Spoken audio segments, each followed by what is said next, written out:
আসসালামু আলাইকুম। আশা করি আপনারা সবাই ভালো আছেন, সুস্থ আছেন। আজকে আমি আপনাদের জন্য কালো জিরা ভর্তার রেসিপি নিয়ে আসছি। কালো জিরা ভর্তা খেলে শরীরে অনেক উপকার হয়।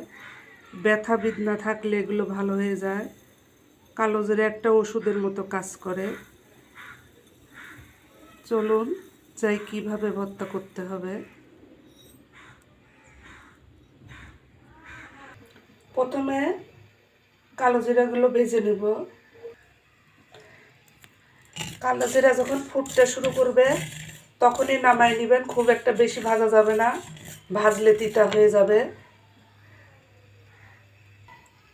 এখানে 2টা পেঁয়াজ, একটা বড় রসুন, 2টা কাঁচামরিচ, 2টা শুকনো মরিচ, 4টা কাঁচামরিচ নিয়ে নিছি। এগুলো তেলের মধ্যে ভেজে নেব। তেল গরম হয়ে গেছে, এর মধ্যে দিয়ে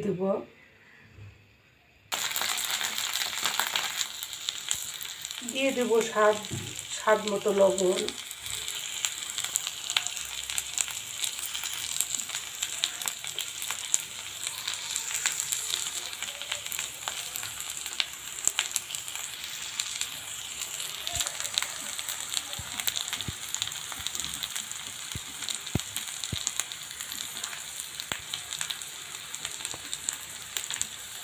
লাল করে ভেজে নেওয়া হয়ে গেছে, খুব বেশি লাল করা যাবে না।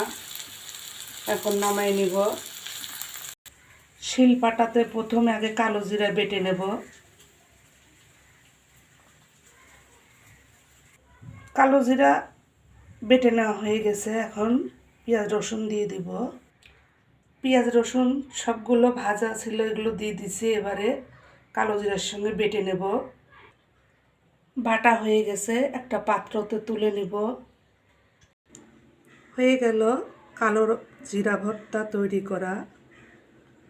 এভাবে কালো জিরা ভর্তা করে খেয়ে দেখবেন, আশা করি আপনাদের ভালো লাগবে।